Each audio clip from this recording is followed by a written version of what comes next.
Donc, j'ai dit, on prépare un mélange réactionnel de l'acide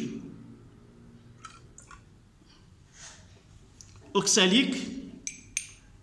Là, c'est le permanganate de potassium. Je dois ajouter de l'acide sulfurique pour travailler dans un milieu acide. Et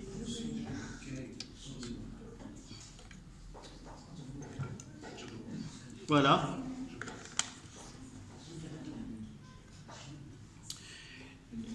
Qu'est-ce qu'on va faire par la suite? Voici le mélange réactionnel. Je vais le diviser dans deux tubes à essai.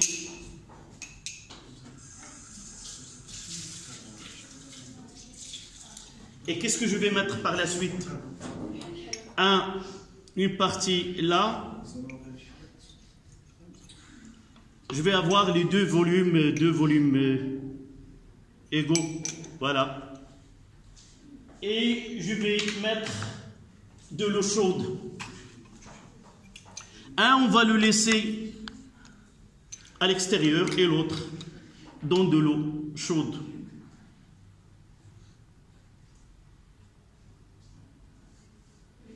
On attend. Pas beaucoup de temps. Vous voyez là.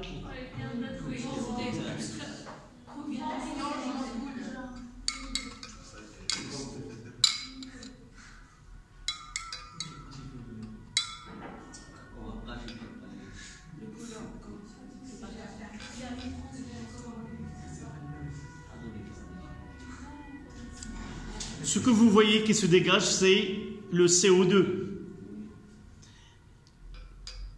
Vous voyez là. Là, c'est totalement décoloré. Et là, la réaction est encore... se produit encore. D'accord? Donc, nous voyons qu'en augmentant la température du mélange réactionnel, on peut augmenter la vitesse de la réaction. Je vais mettre celui-ci dans le tube à essai. On va voir. Évidemment, il prend moins de temps qu'à l'extérieur.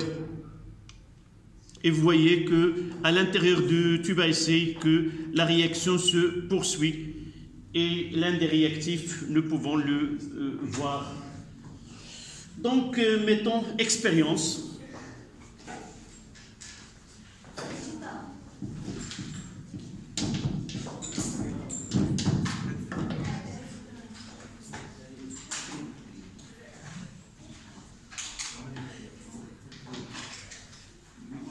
Donc là,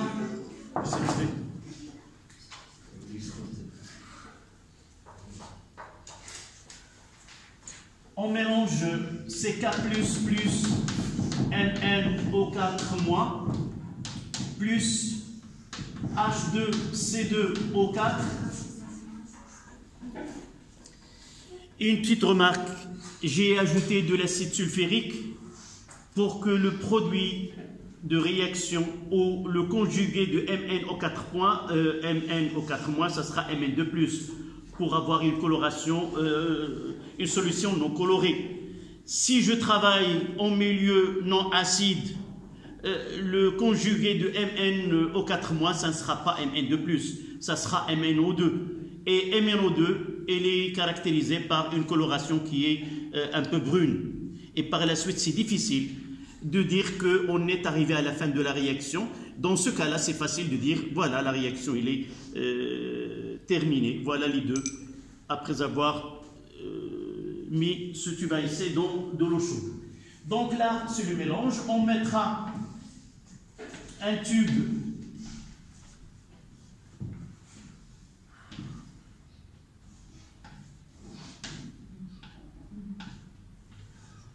la eau chaude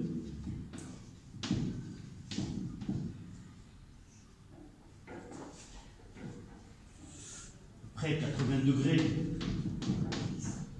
et là à l'air libre le même mélange.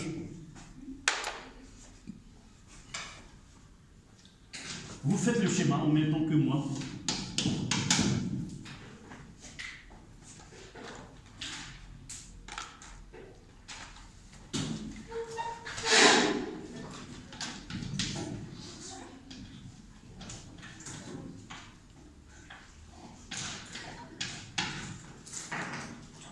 après quelques secondes,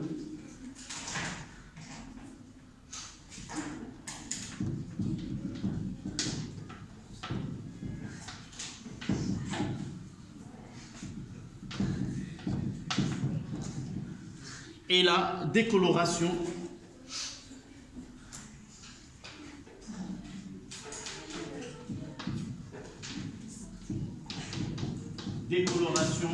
du mélange réactionnel. S'il vous plaît, arrêtez de parler.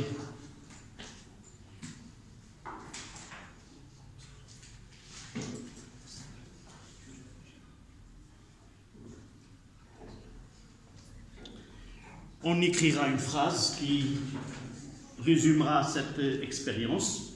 Ce n'est pas la peine d'écrire, nous avons déjà écrit les demi-équations et l'équation d'oxydoréduction.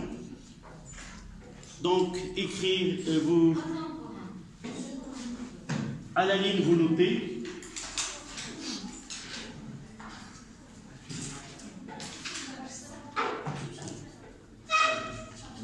Vous notez, s'il vous plaît. Plus la température du milieu réactionnel est élevée, plus la température du milieu réactionnel est élevée, plus la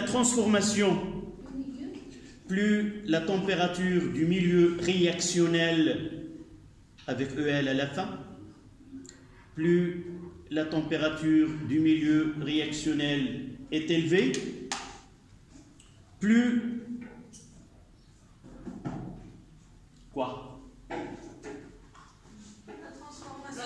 la transformation est rapide. La vitesse de transformation est rapide. Virgule. Et inversement, virgule, et inversement,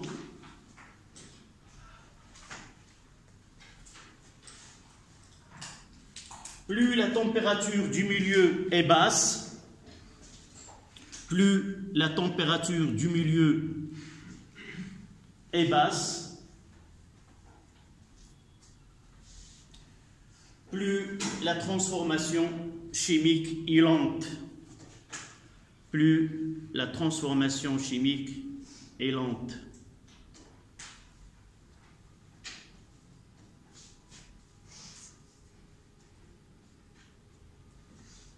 Plus la transformation chimique est lente.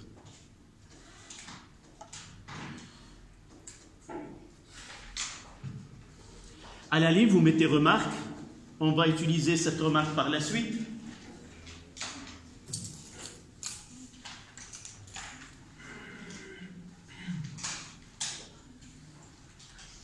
Remarque, on peut freiner ou du mélange réactionnel. C'est ce que on peut freiner. On peut freiner ou stopper ou arrêter une transformation chimique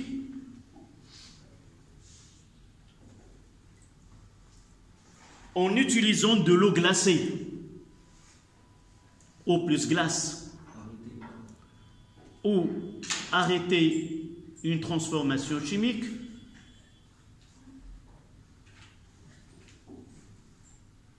en utilisant de l'eau plus glace.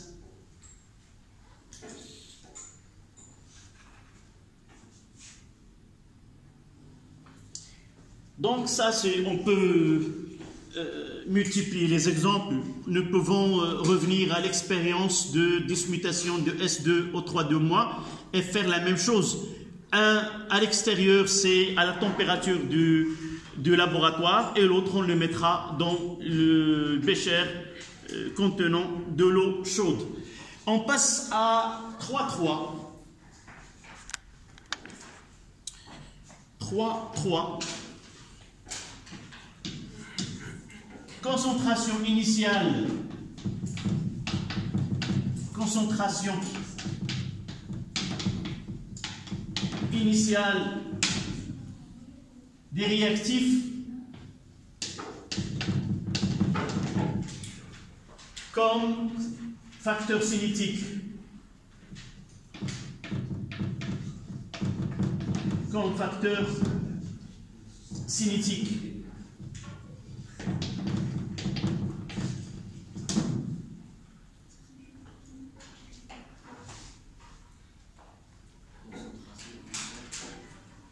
Tu n'entends pas. زودك المسكين هذا بعد تكون صغير داير الكمامه ديالك ولا البافيت. Je n'arriverai pas à savoir si tu mâches du chewing-gum ou pas.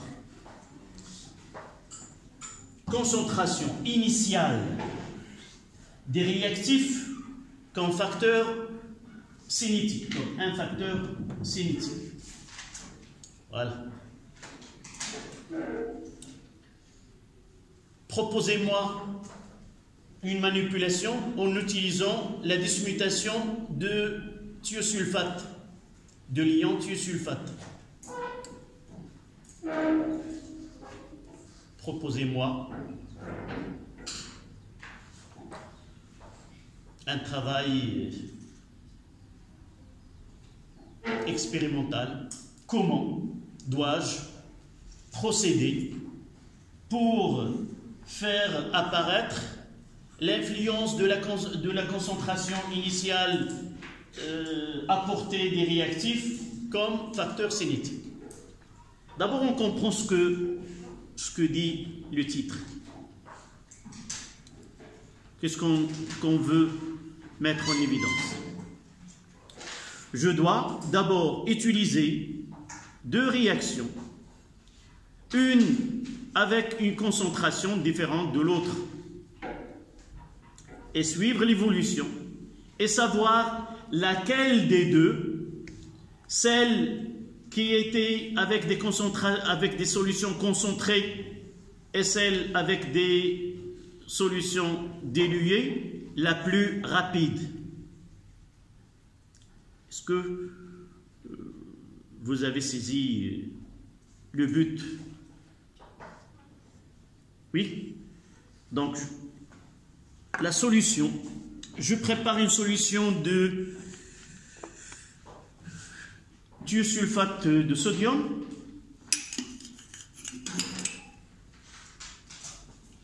Donc, je dois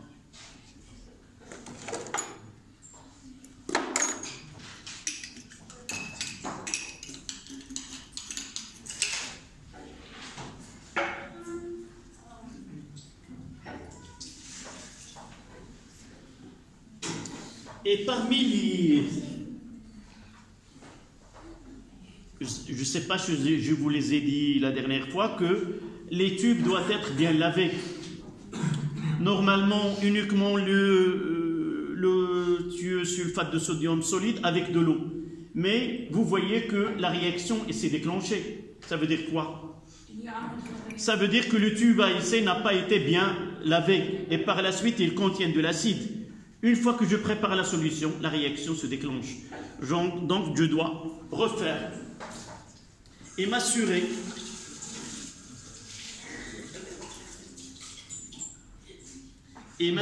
que le tube est bien lavé. Donc,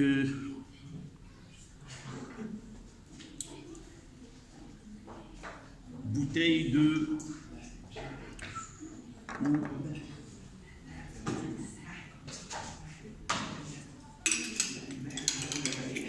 Arrête.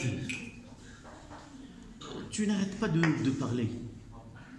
Qu'est-ce que tu as?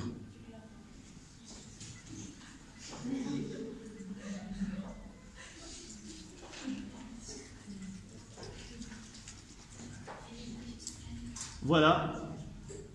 Je le laisse et maintenant, je vais essayer de préparer deux solutions avec des concentrations différentes. Et vous voyez que dans ce tube à essai, il y a de l'eau.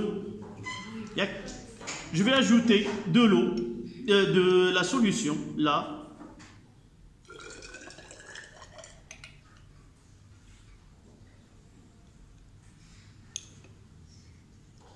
Là, c'était la concentrée, et là, c'était dilué. J'ajoute de l'eau pour avoir le même volume. D'accord? Et j'ajoute de l'acide.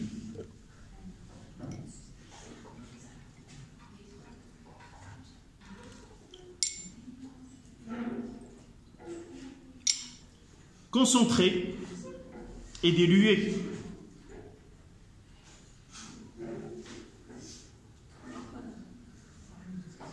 Et vous voyez que l'apparition des produits est ici plus rapide que l'autre côté, l'autre tube à essai.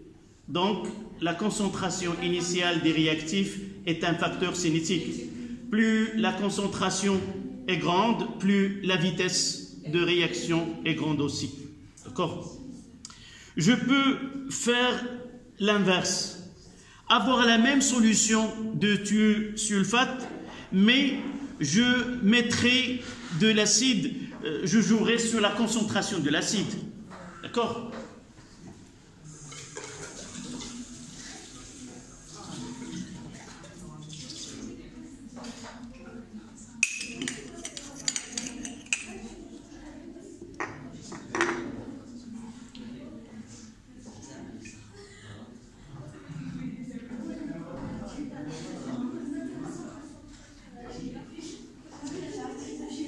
S'il vous plaît.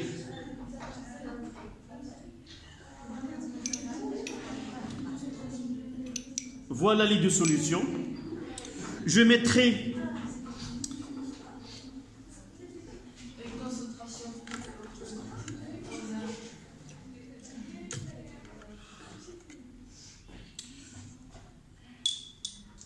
je prendrai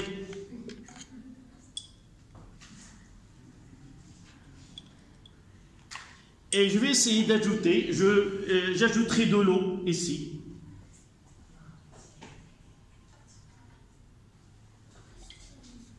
Et je vais essayer de garder le même volume. Donc j'ajoute de l'eau, j'enlève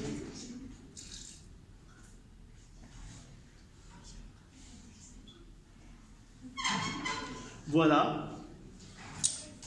Là c'est le concentré et j'ajoute les deux.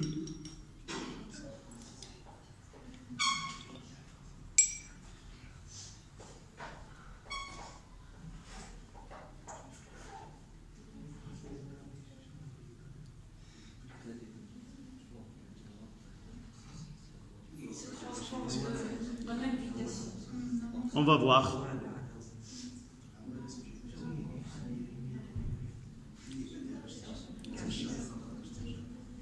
Voyez ce tube-là, il y a une différence. Parce la variation de concentration, il était minime. C'est pour cela que nous n'avons pas noté de différence. C'est une petite différence entre les deux. Je pourrais refaire et mettre uniquement très dilué. Donc il y a une différence entre les deux.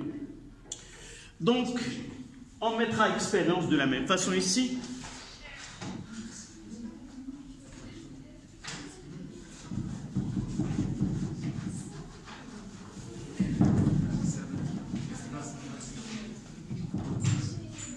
S'il vous plaît, mademoiselle. Expérience.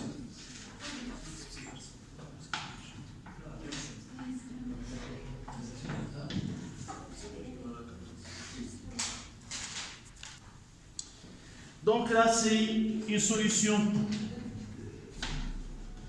de tube à essai avec concentration différente.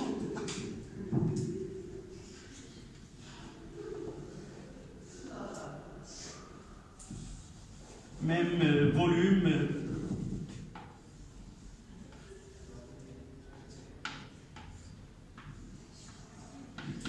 2Na plus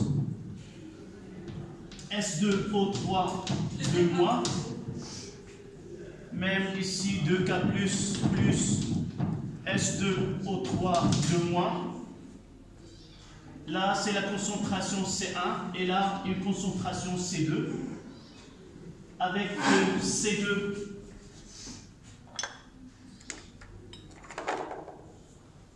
avec C1 supérieur à C2. On ajoute quelques gouttes de H3O plus Cl-.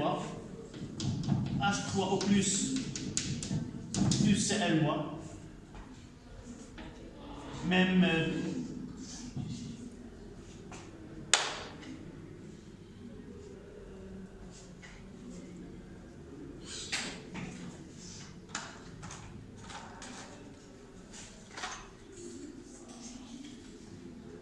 et là, apparition de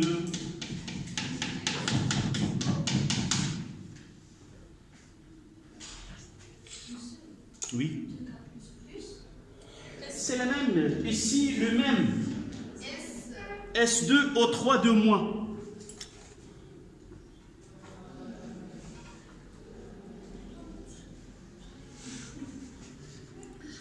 Donc, la façon avec laquelle nous disons que la transformation est rapide, c'est avec le temps que met un produit pour apparaître.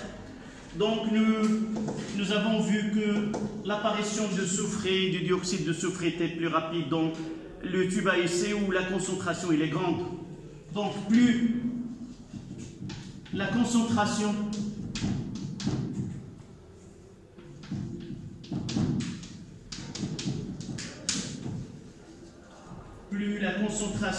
des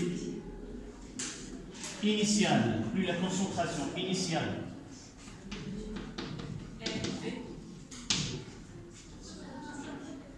est élevée, plus la vitesse, plus la vitesse de transformation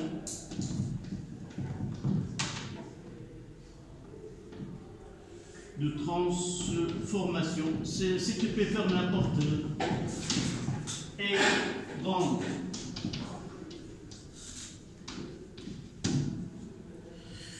Donc la vitesse de transformation chimique augmente avec la concentration initiale des réactifs.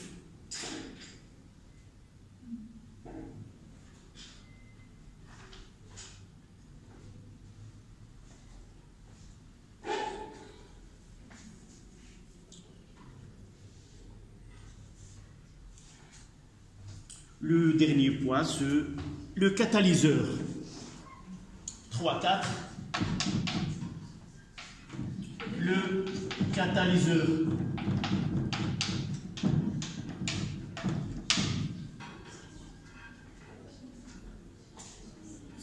Oui. Pour le C1, qu'est-ce qu'on a ajouté à la solution pour qu'il sera plus concentré? Non, nous avons fait une, nous l'avons diluée. Ah, donc C2, on l'a dilué. Voilà ce que j'ai fait, c'est ce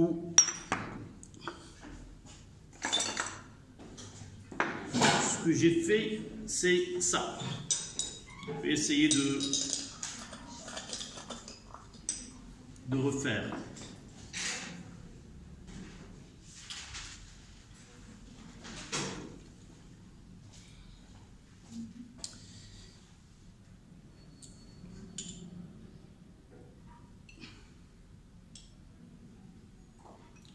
Donc, ces deux tubes à essai contiennent une solution de la même concentration. Qu'est-ce que j'ai fait? Je vais diminuer le volume. Là, par exemple, je mettrai une petite quantité et j'ajoute de l'eau pour avoir... Évidemment, en ajoutant de l'eau, la dilution, c'est la diminution de la concentration. J'ajoute Voilà. Donc de ce côté-là, c'est la solution concentrée. De ce côté-là, c'est la même solution, mais diluée. Je dirais que C1 est supérieur à C2. J'ajoute la même quantité de quelques gouttes de deux côtés. Je vais essayer de... Voilà. Voilà. Je mélange. Et je suis l'évolution.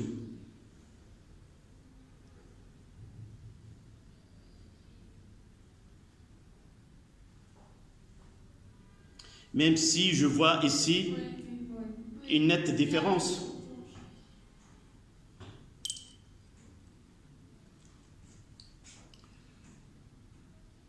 Là, ça se voit. Nettement, il y a une différence entre les deux. Concentré, et là, c'est la solution que nous avons utilisée qui est diluée. La solution qui est diluée est la plus concentrée. Non, non, c'est le contraire. ملي كتجي تشربي قهوة كيقول لك واش قاصحة ولا خفيفة؟ شنو هي قاصحة؟ هي كونسونطري. وخفيفة شنو هي؟ في الدار بعض الأحيان كتشرب اتاي كيجيو كتجد لي هذا قاص كيقول لك واش نزيدك شوية ديال الماء. إذا ملي كتزيد الماء كتقلي التركيز. D'accord? Voilà, la différence là c'est net. D'accord? Donc on passe à le catalyseur.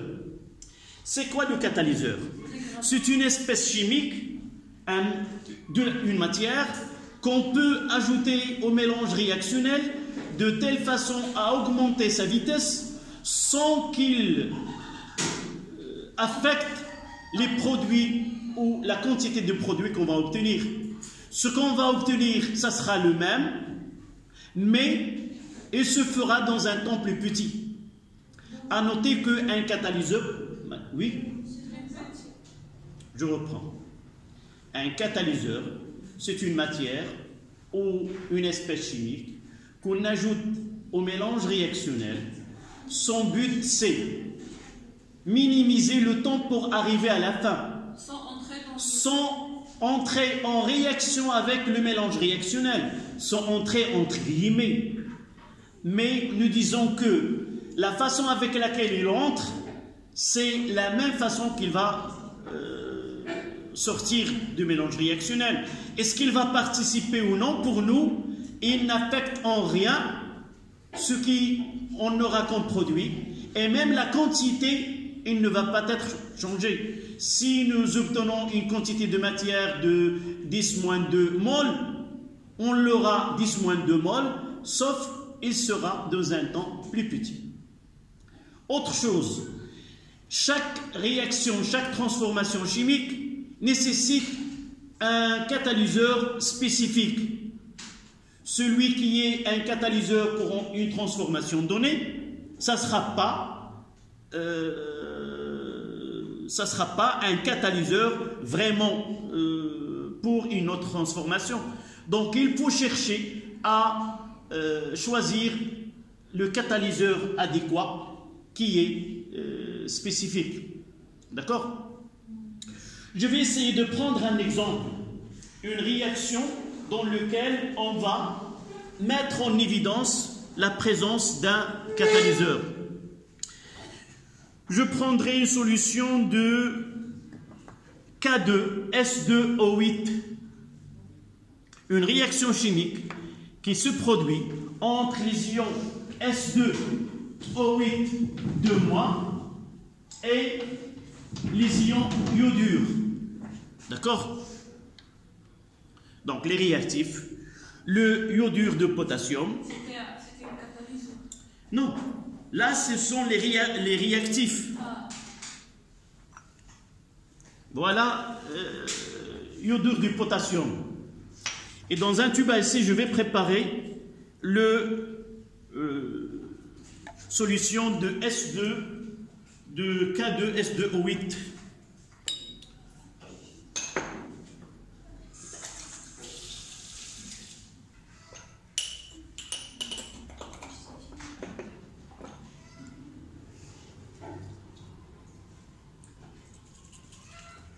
mais je l'ai déjà ici. Donc je vais essayer de faire un mélange réactionnel entre les ions S2O8 le premier réactif. Le deuxième réactif, c'est le iodure de potassium.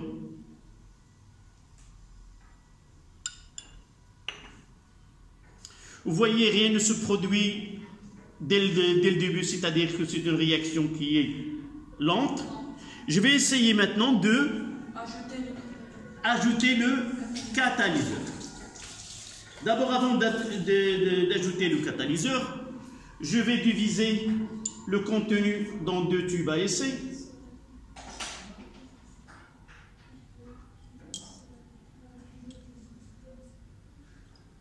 Voilà.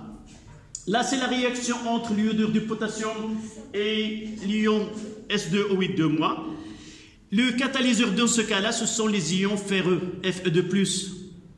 D'accord? Je vais essayer de prendre quelques cristaux des ions Fe2+, et je vais mettre.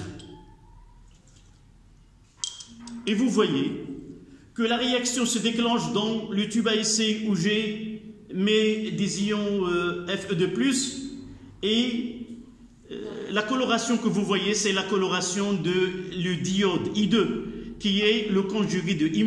Lorsque I réagit, I- réagit avec S2O8 elle donne I2. Donc, nous disons dans ce cas-là que les ions Fe2+ jouent le rôle de catalyseur. D'accord? Chaque réaction, si Fe2+ est le catalyseur dans cette réaction, il ne peut pas l'être dans une autre réaction.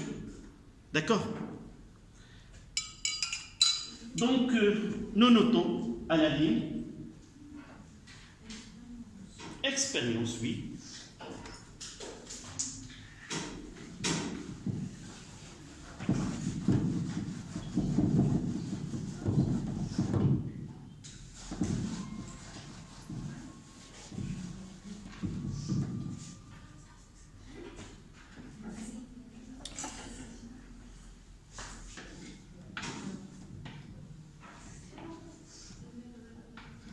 Ici, c'est 2K plus S2O8 plus K plus I-. Nous utilisons 2 tubes à essai.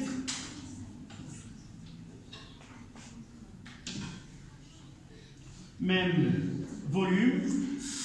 Et là, j'ajoute quelques cristaux ou une solution de sulfate de fer 2.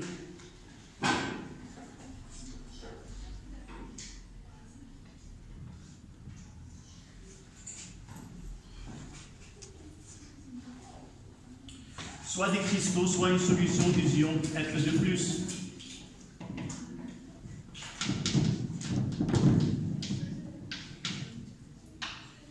Et nous voyons que la formation de l'iode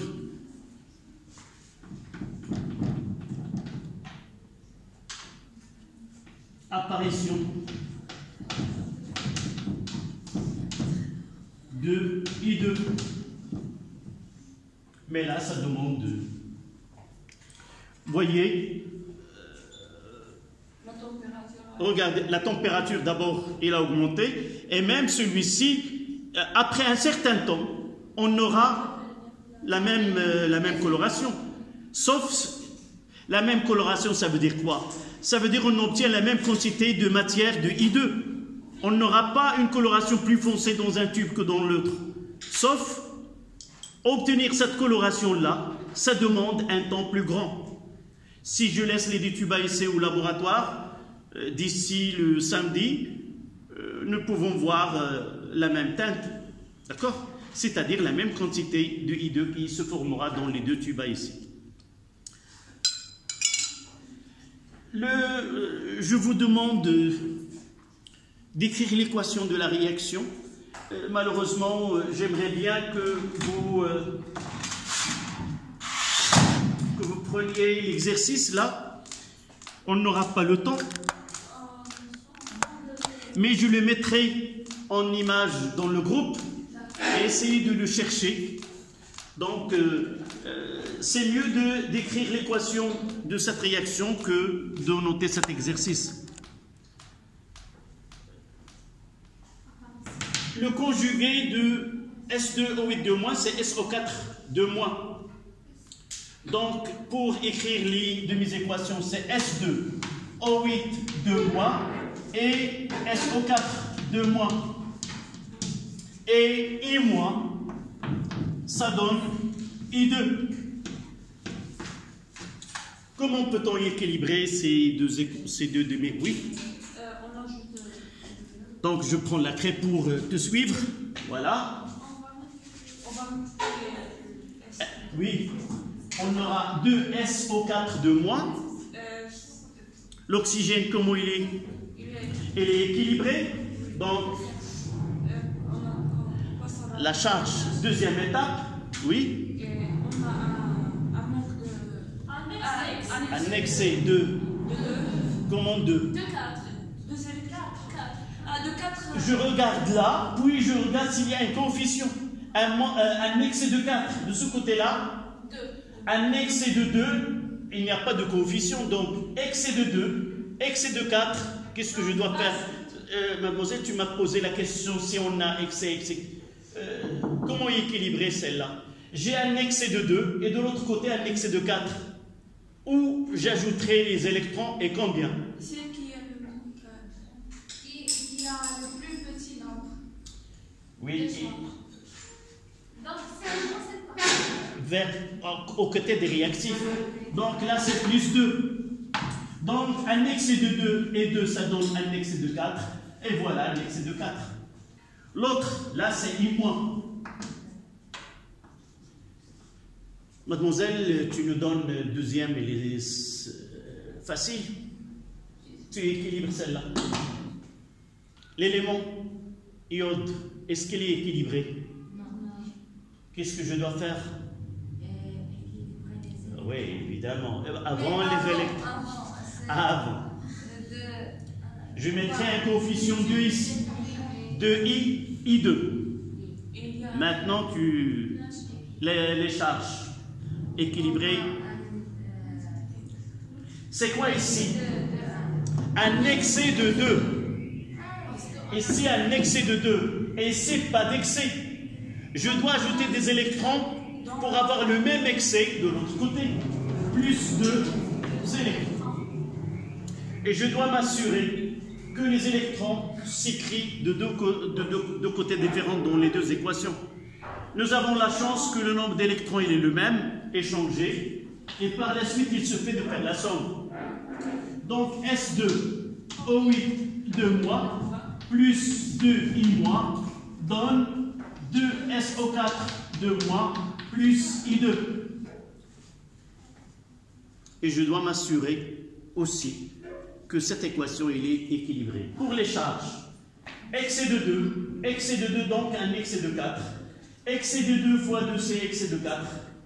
Donc, de point de vue charge, c'est équilibré. 8 oxygène, et là 2 fois 4, c'est 8. 2I, 2S, 2S. Donc l'équation est équilibrée. Vous prenez s'il vous plaît l'équation et on notera une phrase sur le catalyseur, c'est quoi?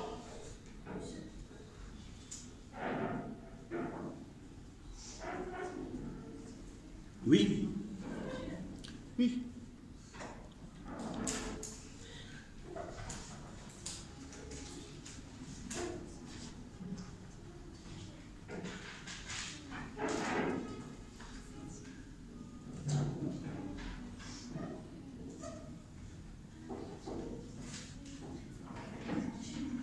Évidemment, nous n'avons pas parlé. Regardez la teinte là. Elle est la même dans les deux tubes. Ça veut dire que la présence de F et de plus ne changera pas la teinte, c'est-à-dire la quantité de matière de I2 formée.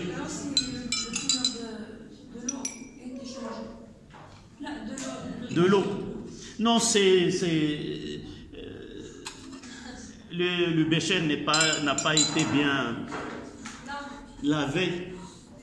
Je suis seul, je fais le ménage seul, donc parfois, si vous pouvez m'aider la prochaine fois, on fera ensemble, mais avec ce coronavirus, il nous a obligés de changer notre méthode de travail. Oui? Qu'est-ce que tu peux prendre? Oui? Voilà. Donc une phrase s'il vous plaît. Nous n'avons pas donné la définition de catalyseur. Donc vous le notez. Un catalyseur est une substance, c'est pas la même que tu as sur le cahier. D'accord? Non. Ça veut dire, si tu l'as déjà sur le cahier, c'est pas la peine de l'écrire. J'ai dit que c'est pas la même version que sur le cahier. Un catalyseur est une substance capable d'augmenter la vitesse de réaction et capable d'augmenter la vitesse de réaction et capable d'augmenter la vitesse de réaction sans changer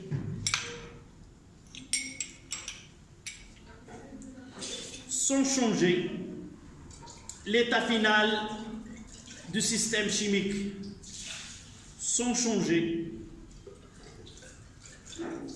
l'état final du système chimique.